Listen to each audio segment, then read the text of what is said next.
अजब आलम है मौजे बर्क़ के पहलू में बादल का। अजब आलम है मौजे बर्क़ के पहलू में बादल का।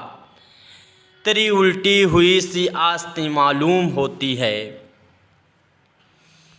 नाज़रीन, मैं हूँ बिस्मिल आफ्ताब आलम और आप देख रहे हैं उर्दू हिंदी नॉलेज चैनल। आज जो मैं आपके सामने बात करूँगा वही जो मेरा सिलसिला चल रहा था, हम लोग प्रैक्टिस कर रहे थे एक ही लाइन में सवाल और जवाब दोनों।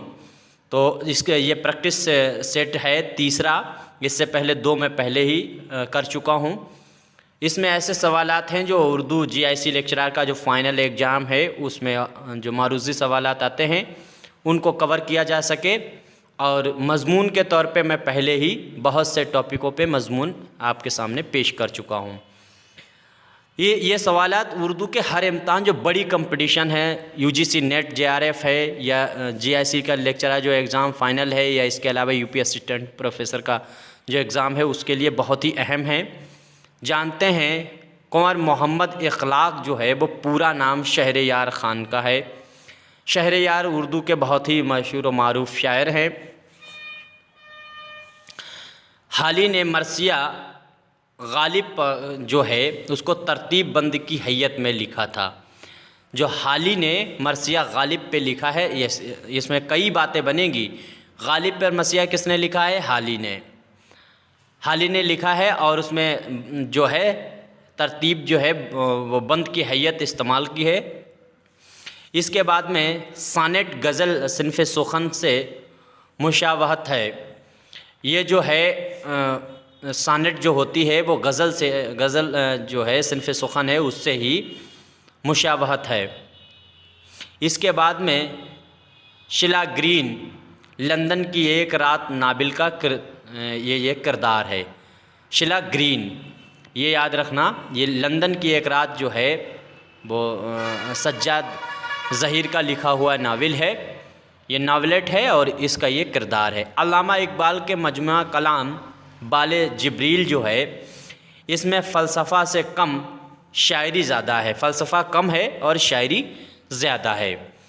ये पूछा जाता है कि अल्लामा इकबाल का वो कलाम कौन सा, मजमुआ कलाम कौन सा है जिसमें फ़लसफ़ा कम है शायरी ज़्यादा है, तो उसको आप बाले जिब्रील याद रखें। इसके बाद में मज़हर जाने जाना जो हैं उनके कलाम की अहम खुसूसियात जो है वो सूफियाना है, इसको भी याद रखना। तो सूफियाना कलाम किसका है? मज़हर जाने जाना का। इसके बाद में कॉलर्ज का कॉल है, ये अंग्रेज़ी राइटर हैं कॉलर्ज, और इनका कॉल है शायरी बेहतरीन अल्फाज की बेहतरीन तरतीब का नाम है, ये कॉल याद रखना। इसके बाद में लौलाक नाम जो है, लौलाक के नाम से जो है रसूल खुदा सल्लल्लाहु अलैहि वसल्लम की जो है वो सीरत का बयान किया गया है। लौलाक में ये नाम है तसनीफ़ का और इसमें हुज़ूर करीम सल्लल्लाहु अलैहि वसल्लम की सीरत का बयान है और जिसको चंद्रभान ख़याल ने लिखा है। ये हिंदू जो है राइटर हैं, शायर हैं। इसके बाद में मिर्ज़ा मोहम्मद रफ़ी सौदा जो हैं इनकी सने पैदाइश याद रखना। ये 1721 में पैदा हुए दिल्ली में और इनका इंतकाल जो है वो लखनऊ में हुआ था। इसी तरह से मीर तक़ी मीर में 1722 या 23 में पैदा हुए आगरा में और इनका इंतकाल लखनऊ में हुआ था, याद रखना। मोहम्मद हुसैन आज़ाद का इंतकाल लाहौर में हुआ था और असगर गोंडवी का इंतकाल इलाहाबाद में हुआ था। ये इनके शायरों के नाम के आगे जो शहर का नाम लगा है, जैसे असगर गोंडवी हैं तो गोंडा लगा हुआ है, तो इसलिए आप ना ध्यान में दें कि इनका इंतकाल गोंडा में ही हुआ होगा। इनका इंतकाल इलाहाबाद में हुआ है, इसलिए इनको शामिल किया गया और इनसे सवालात पूछे जाते हैं। नियाज़ फ़तेहपुरी जो हैं इनके नाम के आगे फ़तेहपुर लगा हुआ है, लेकिन इनका इंतकाल कराची पाकिस्तान में हुआ है। हिंदुस्तान पाकिस्तान का जब तक़सीम हुआ, बंटवारा हुआ, तो उसमें ये पाकिस्तान चले गए थे, याद रखना। ये पाकिस्तान जो है इनके शहर फ़तेहपुर लगा हुआ है इनके नाम के आगे, हिंदुस्तान का शहर है, लेकिन इनका इंतकाल कराची में हुआ है, ये याद रखना। इसके बाद में सुलेमान नदवी की पैदाइश के लिए दसना बिहार शरीफ माना जाता है, बिहार शरीफ, ये सुलेमान नदवी। इसके बाद में मौलाना अल्ताफ़ हुसैन हाली का जो मरसिया है उसको जो है रियाज़ अयार सफ़ी जो हैं शायर जो हैं उन्होंने सफ़ी लखनवी ने ये लिखा था। शायर हैं, यहाँ पे गलत लिखा हुआ, यार नहीं लिखा जाएगा, सफ़ी लखनवी है। सफ़ी लखनवी जो हैं उन्होंने हाली का मरसिया लिखा था, ये याद रखना। सर सैयद अहमद ख़ान की जो तसनीफ़ है कौन सी, आसारुल सनादीद, ये जो है दहली की तारीख़ी मकामात हैं उनका ज़िक्र इसमें इन्होंने किया है। और इन्होंने एक तहज़ीबुल इख़लाक़ जो है रिसाला निकाला था 1870 में, याद रखना। सर सैयद अहमद का इंतकाल 1898 में हुआ था। एक भाषा दो लिखावट शमसुल रहमान फ़ारूक़ी की मशहूर किताब है। ये किताब कई बार पूछी गई है। एक भाषा और दो लिखावट, शमसुल रहमान फ़ारूक़ी की किताब है। रिसाला तहरीक, इसके एडिटर गोपाल जो हैं,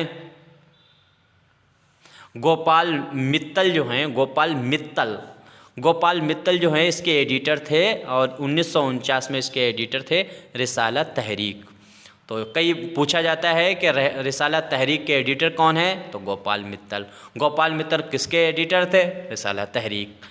सवाल किसी तरह से आए पलट के आप बता सकते हैं। रिसाला आवाज़ और सारंग के एडिटर का नाम ग़ुलाम अब्बास है, इसको भी याद रखना। रिसाला आवाज़ और सारंग। अफसानवी मजमुआ अंगारे को अंग्रेज़ों ने 1932 में ज़ब्त कर लिया था, ये भी याद रखना। इससे पहले मुंशी प्रेमचंद का भी सोज़े वतन ज़ब्त हुआ था 1909 के आसपास में।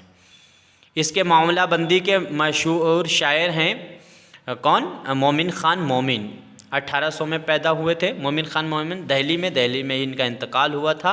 और इन्होंने अपने नाम का जो तखल्लुस है उसका माना ख़ज़ इस्तेमाल किया है अपनी शायरी में। तो इन्होंने क्या किया था, इन्होंने मदहिया एक कसीदा लिखा था, एक ही कसीदा इन्होंने मदहिया लिखा है। और ये कसीदा जो है इसके बदले में इनको एक हथनी इनाम में मिली थी।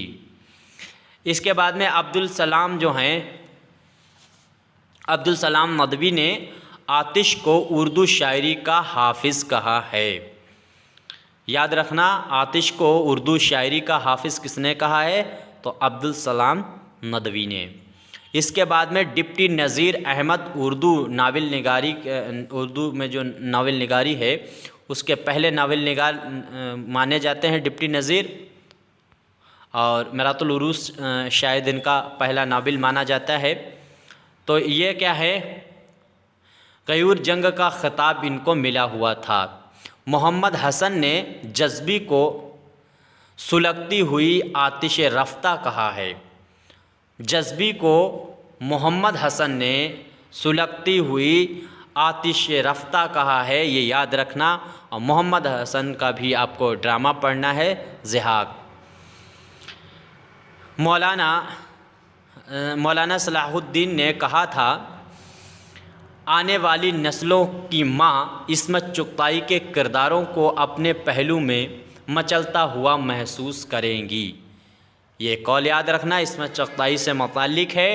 और क्या है, मौलाना सलाहुद्दीन ने कहा था, आने वाली नस्लें जो हैं, नस्लों की माँ इस्मत चुगताई के किरदारों को अपने पहलू में मचलता हुआ महसूस करेंगी।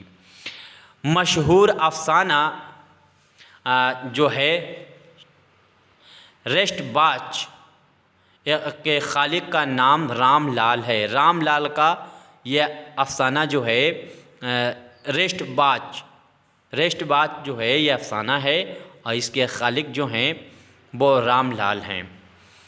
इसके बाद में अब्दुल हलीम शरर का मशहूर नावल जो है, यहाँ पे नावल बिल्कुल गलत लिखा है, इसको सही करिए, बाव बनेगा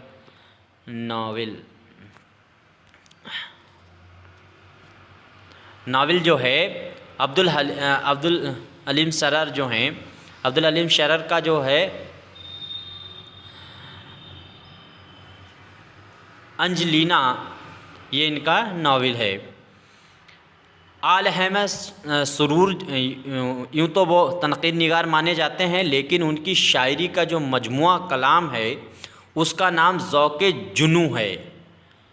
याद रखना, ज़ौक़े जुनू ये शायरी का मजमुआ है और ये है आल अहमद सुरूर का। आल अहमद सुरूर जो हैं वो शायर भी थे, तनक़ीद निगार के लिहाज से इनको सभी जानते हैं। फ़ैज़ अहमद फ़ैज़ की नज़्म है तन्हाई। ये नज़्म जो है इसमें सिर्फ़ 9 ही मिसरे हैं। यहाँ पे मिसरे में जो लिखा हुआ है ये जो है 2 बार लिख दिया गया, ये भी गलत है, ये हमारे टाइपराइटर ने गलत किया है। दरवाज़े खोल दो ड्रामा है, याद रखना, दरवाज़े खोल दो ड्रामा है और खोल दो के नाम से मंटू का अफसाना है।